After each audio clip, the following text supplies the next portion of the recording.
Thank you. That was quite a setup, Rob. I was trying to remember some of the phrases that you beautifully articulated, and it leans right into, I hope, what I'm going to articulate in a different way. Hi, Zoomers. And hello, everybody. I'm wobbling, but that's okay. I won't think about it. But I will put my glasses on. So I titled this talk, Hold That Thought. Not to be literal about it, as when a phone conversation is interrupted and you say, hold that thought, I'll be right back. That has its place, of course, but I mean something quite different. I mean to hold it in abeyance, to stop it in its tracks, to take a deeper breath than ever and travel with and from that thought to understand where it's coming from,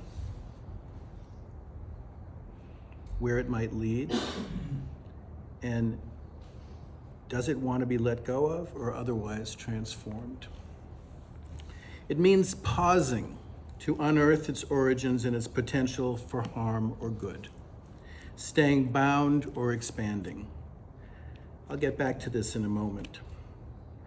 There's been so much written on thought, on thinking, that one could pick up any religious, philosophical, psychological, or other wisdom tradition or discipline and quite literally spend a lifetime studying the nature of thought and thinking from just the human standpoint. Thought and thinking from the human standpoint.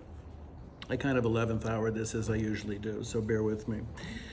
Science describes it as this: our dominance on the planet has to do with our unique ability for complex scenario building and exchanging thoughts with others. Together, these traits underlie critical human capacities such as language, culture, morality, foresight, and even a kind of mind reading.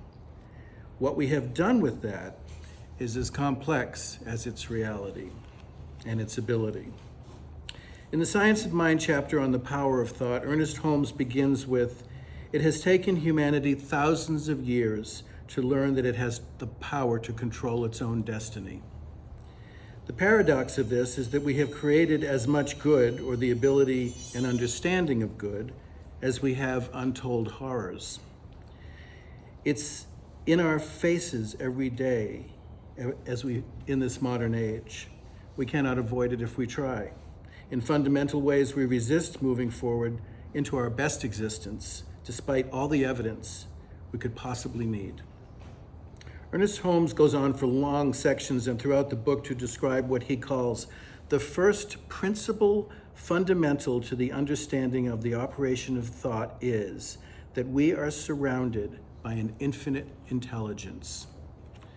Now, the way I interpret that is that this essential intelligence or consciousness that created the universe is the same thing that lies at the core of the great teachings meant to impart to us that we all have within us the power to think and live from that essentiality, to live in a state of grace, of unity, of integration in the world. This essential intelligence is of us and through us. Jesus asks us to love one another. The Buddha offers us the opportunity for right thought, or intention, or thinking. Islam suggests we should only engage in good thoughts or keep our minds silent. Countless earth traditions of indigenous people counsel a fully integrated right relationship with all things of the earth, guided by the great mystery beyond and within.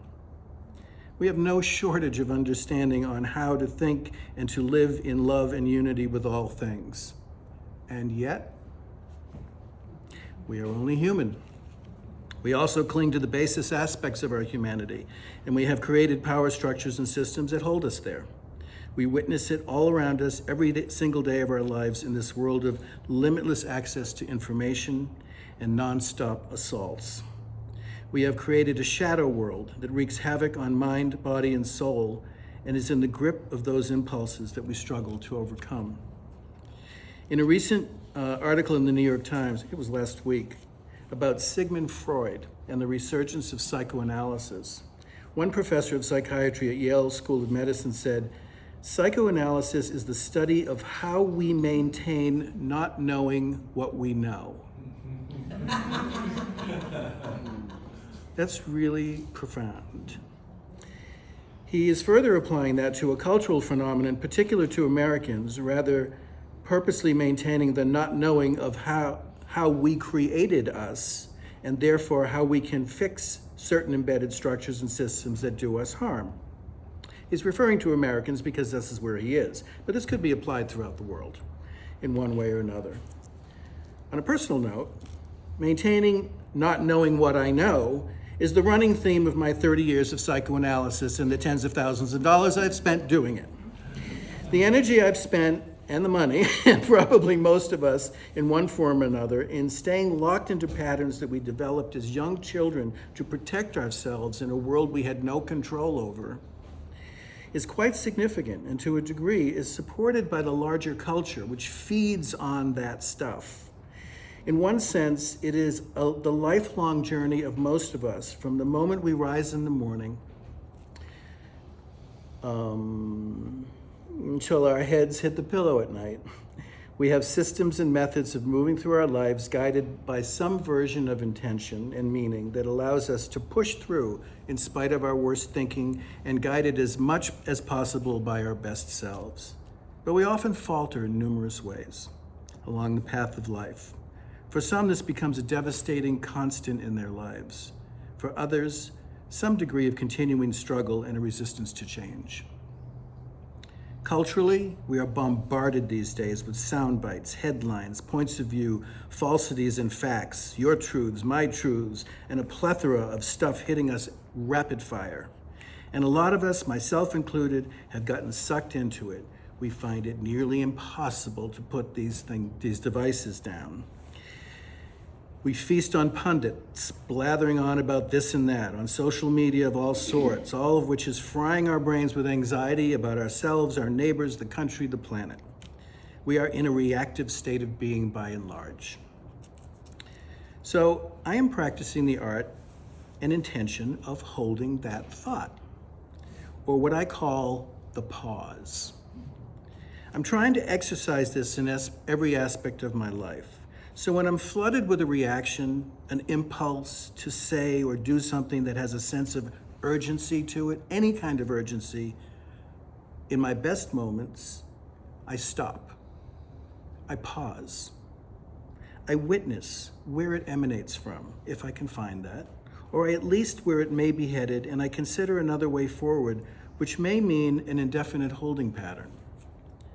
This is a much deeper practice than simply stopping to consider something before one says it, before I say it. This is a pause, a witness that takes me into a much deeper layers of being and of, as Thich Nhat Hanh proposed, interbeing. Taken to one, and this is where it leans into what Rob was talking about in her prayer. Taken to one degree, it becomes a kind of mystical practice that puts me in touch with my ancestors, the connective tissue of our collective existence, deep into the source of being itself, into God, or whatever you choose to call God. But even as a practice, not so intense as that, I find that it has the ability to peel away layers of conditioning that we are not very skilled at peeling away. It often results in just standing or walking with questions, in being still until something essential and known is revealed. We cannot simply erase the history that we created from our very young years, but we can sit within it, treat ourselves with love, live in the questions without asking the questions or seeing what they are, and sort of move through it. It often results in standing where quite a lot. To me, this is what is meant by maintaining not knowing what we know. We know. We know. You talked about it in your prayer. We know. We know we are connected. But individually and collectively, we have allowed ourselves to, in one way or another, stay not knowing. And therein lies the struggle, and therein lies the potential to come to the knowing, the thinking emanating from divine source. We have a lot of help in staying in the not knowing.